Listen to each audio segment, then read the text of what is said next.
थी, उठाते रहते हैं, लेकिन उनका अपना पारिवारिक मामला है, उस पर मुझे अच्छा, सीता सोरेन का भारतीय जनता, लेकिन जैसे ही राज्य में फिर से मुख्यमंत्री रघुवर दास हेमंत सोरेन के नेतृत्व में जैसे ही सरकार बनी और उसके बाद फिर से उग्रवादियों ने एक्टिविटी को बढ़ा दिया। अब तो 50 से करीब उग्रवादी की घटनाएं घटी, छोटी बड़ी सब मिलाकर। जगह जगह पर आप सब लोगों ने अखबारों में छापे भी हैं, दिखाए भी हैं, टेलीविजन, जगह जगह पर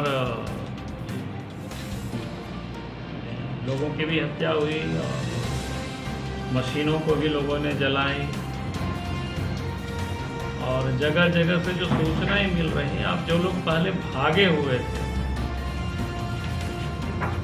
जब यहाँ पूर्व में रघुवर दास जी के नेतृत्व में सरकार, अब वो सारे के सारे उग्रवादी आकर के झारखंड अब खुलेआम हथियार लेकर के आप,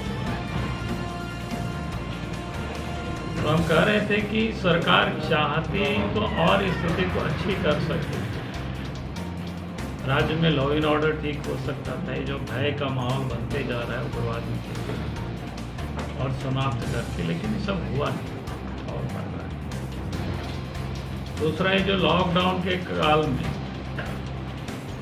या कोरोना से लड़ने के लिए सरकार की जो तत्परता होनी चाहिए थी या व्यवस्था होनी चाहिए, वो कहीं दिखा नहीं।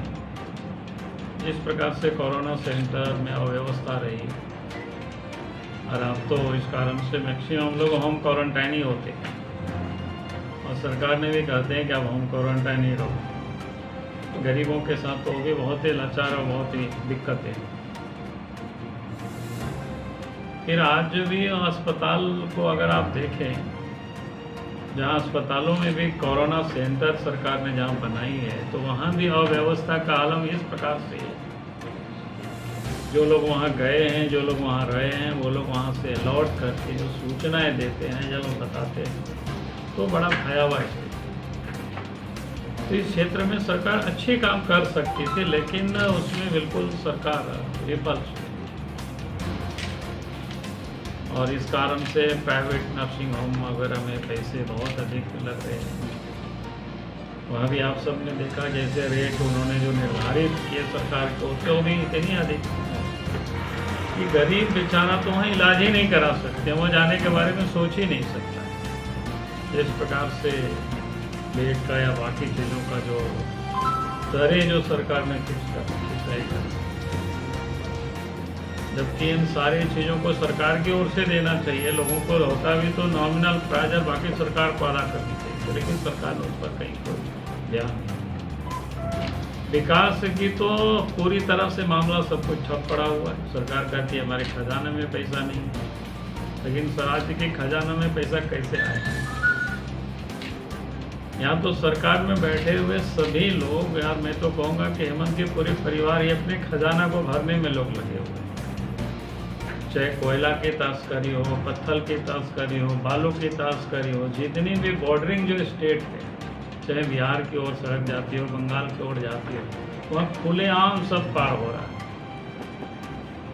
तो जहाँ से जो राज्य के खजाने में पैसा आता, वो तो वहाँ कहीं कुछ आ नहीं रहा है, बल्कि लोग अपने खजाना को भरने में लगे हैं। और ये रोना रो रहे हैं कि मेरे पास पैसा नहीं, विकास का काम कैसे होगा। केंद्र सरकार की ओर से जो पैसे आ रहे हैं, जैसे मनरेगा जैसे, जहाँ पर विकास का काम दिखता, लेकिन वहाँ भी कमीशन में इतने पैसे जा रहे हैं, मेरे जानकारी में तो कई जगहों से जो लोग बताते हैं 40% पैसा वो भी कमीशन में जा रहा है। तो मजदूरों को कहाँ मिलेगा? बिचौलियों के हाथ से सब कुछ चढ़ गया।